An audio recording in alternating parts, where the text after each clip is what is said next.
بسم الله الرحمن الرحيم. الحمد لله رب العالمين والعاقبة للمتقين، والصلاة والسلام على أشرف الأنبياء والمرسلين سيدنا محمد وعلى آله وصحبه أجمعين. سروران گرامی، بینندگان عزیز و محترم، السلام علیکم و رحمت الله و برکاته. بحثمان در مورد حقوق زنان در اسلام می باشد. حقوقی که الله ذوالجلال در قرآن کریم و حقوقی که بنده‌اش و پیغمبرش سرور بشریت علیه الصلاة والسلام در سنت پاکش مقرر فرمودند. حقوقی که الله ذوالجلال در قرآن کریم بیان فرموده است، حقوقی که پیامبر بزرگوار اسلام علیه الصلاة والسلام در سنت پاکش روشن فرموده و به شیوه زیبا بیان شده است. یک سری حقوقی در مورد قشر مردان وضع شده که این حقوق در مورد زنان نادیده گرفته شده، یعنی اینکه اونها را از انجام دادن این موارد معاف شدند. یک سری تکلیفات شرعی داریم که الله ذوالجلال قشر زنان اونها را معاف دانسته، از روی رحمت و شفقت و مهربانی نسبت به قشر زنان. چقدر زیباست که دین مبین اسلام به این قوانین دعوت می کند. به عنوان مثال در دین مبین اسلام از قشر مردان درخواست می شود که نمازهایتان را، نماز جماعت و جمعه، در مسجد همراه جماعت برگزار کنید. این یک تکلیف شرعی است برای مردان. اما همین قضیه اگر بیاییم و بررسی کنیم، قشر زنان از این واجب الهی معاف هستند. چرا در واقع قشر زنان از این قضیه معاف شده؟ مهمترین مورد این است که شفقت و مهربانی الله ذوالجلال در مورد قشر زنان، و اینجاست که عنوان می شود که الله ذوالجلال در مورد بندگان خودش احاطه کاملی دارند در مورد علم غیب. و در نشست گذشته در این مورد سخنانی به سمع حضور شما سروران گرامی رسانده شد، بر این که الله ذوالجلال این واجبات نسبت به شرایط خاص بندگانش وضع نموده است. الان این قانون الهی در مورد حضور در ادای نماز در مسجد به عنوان یک تکلیف شرعی است در مورد قشر مردان، اما از قشر زنان چنین درخواستی نشده است، بلکه این امر به عنوان یک امر اختیاری در مورد اونها عنوان شده. یعنی یک زن اختیاری برای اوست، میتواند چنانکه شرایط مهیا باشد میتواند برای ادای نماز جمعه و جماعت برود، چنانکه مسائل و امکانات و شرایط فراهم شود. پس اینجاست که در وهله اول به این میرسیم که قضیه واجب حضور اونها، قضیه واجب بودن نماز بر اونها و حضور اونها در اسلام معاف شدند و در این مورد ان شاء الله تعالی در نشست آینده به طور مفصل مسائلی عنوان خواهیم کرد. مورد دوم در مورد انفاق، یعنی یک مرد بر حسب قوامه‌ای که الرجال قوامون علی النساء، در مورد انفاق، در جانب انفاق یک مرد شرعاً مکلف شده است که بر همسر خودش، بر خانواده خودش انفاق کند. اما در جانب انفاق یک همسر ملزم نیست که نفقه‌ای بدهد، انفاق کند، هزینه کند. توجه فرمایید؟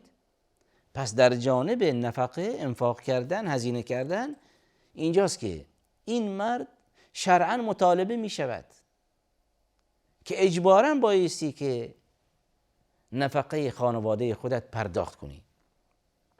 اما در مقابل از زن چنین درخواستی نمی شود.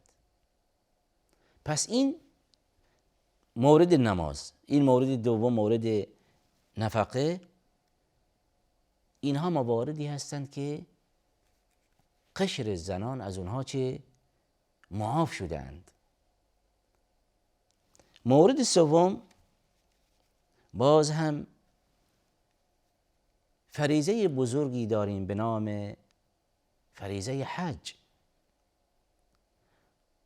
باز هم در مورد قشر زنان چنان که محرمی برای او نباشد، گذشته از دیگر شرط و شروط متعلق به امور حج، این شرط مهم چنان که یک زن، یک دختر، یک مادر، چنان که قضیه محرم برای او فراهم نشود، دیگر همین رکن بزرگ حج از او ساقط می شود و فردای روز قیامت هم مسائله نخواهد شد.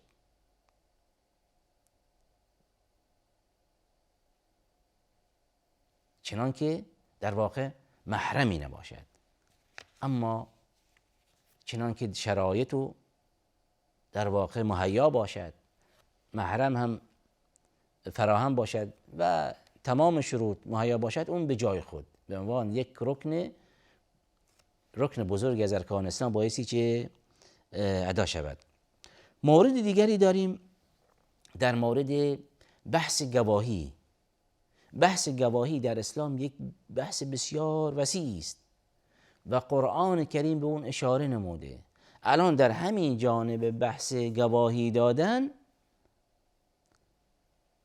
در جایی فقط گواهی زن پذیرفته می شود، در جایی گواهی زن و مرد مساوی با یکدیگر می باشند و در جایی گواهی مرد 2 برابر گواهی زن می باشند و در جایی هم زنان از گواهی دادن معاف شدند با رعایت شرایط خاص اونها. دین مبین اسلام دینی است که در واقع به حالات روحی روانی افراد توجه خاصی هم دارد. اینجاست که در واقع در بحث جنایات، در بحث قتل و کشتار و الی آخره، اینجاست که دین مبین اسلام گواهی در مورد زنان چه ساقط نمود، یعنی اینها مکلف نکرده که در اینجا بایستی گواهی دهند. و باز هم مورد دیگری داریم که در حالتی که یک زن به عذر شرعی به سر میبرد، زمانی که از عذر شرعی برخوردار باشد، چرا که یک بانو در شرایطی در واقع قاعدگی به سمت سوی او میاد و در شرایطی بحث زایمانی و در شرایطی قبل از اون بارداری، اینها همه مواردی هستند که دین مبین اسلام اونها را در واقع در نظر گرفته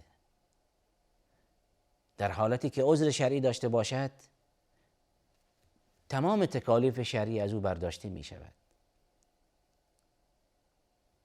و حتی زمانی که یک زن زمانی که به بارداری به سر میبرد، باردار باشد، باز هم چنان که کسالت داشته باشد میتواند که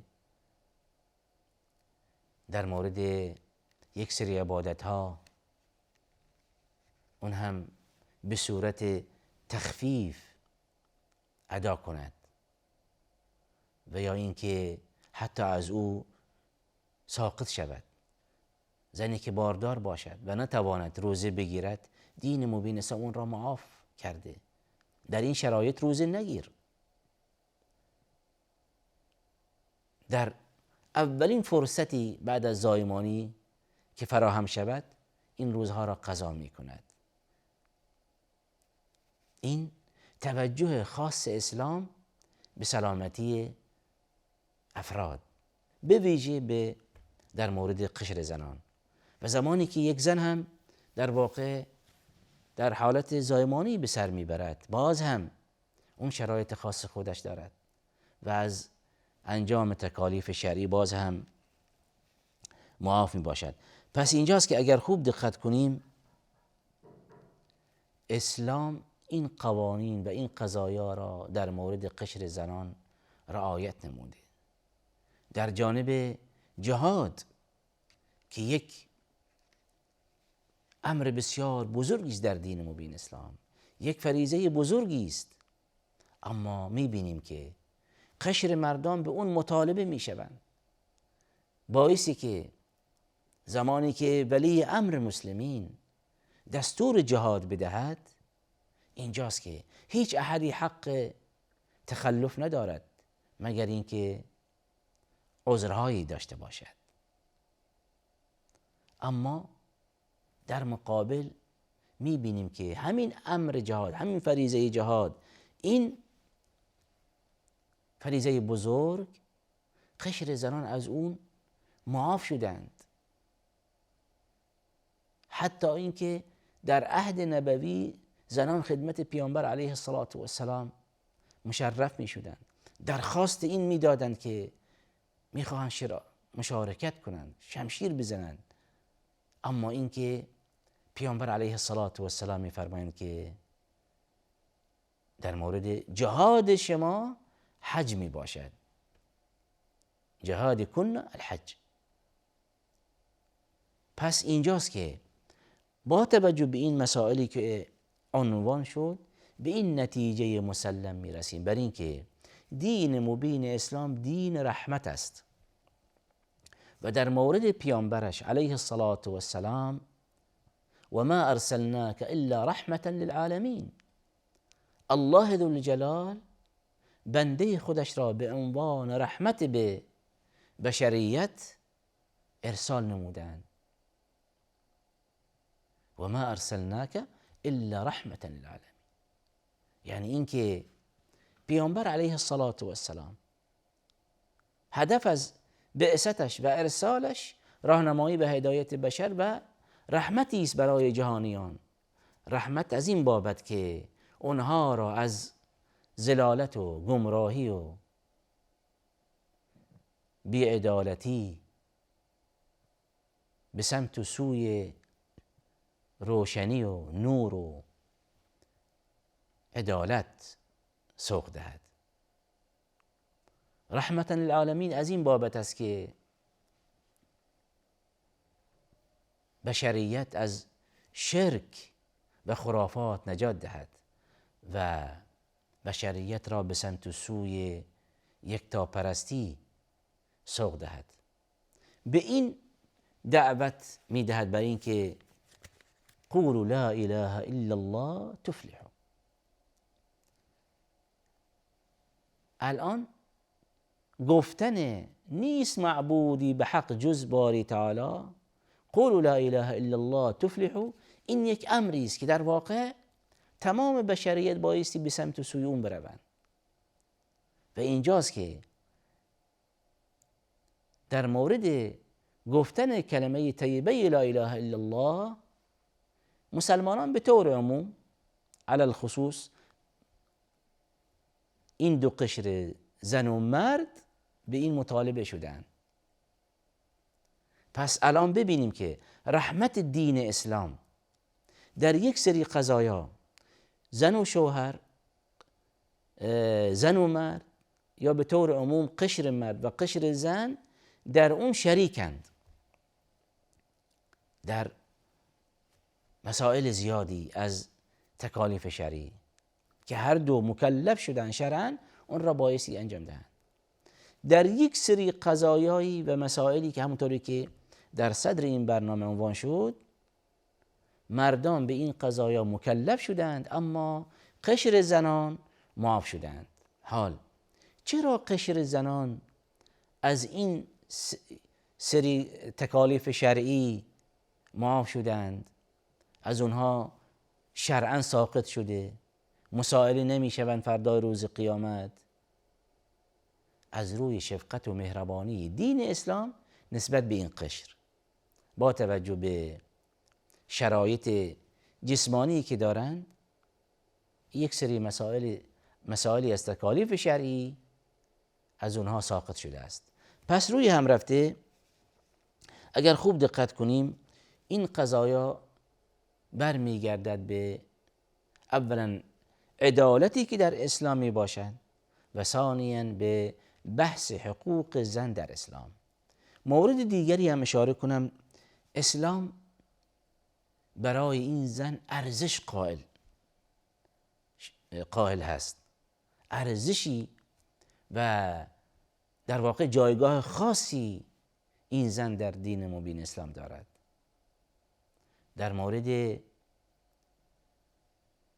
کفن کردن این زن، در مورد غسل کردن این زن، در مورد دفن کردن این زن یک سری قوانینی باز هم در دین مبین اسلام وضع شده. آنچنان اسلام به این قشر زن اهمیت داده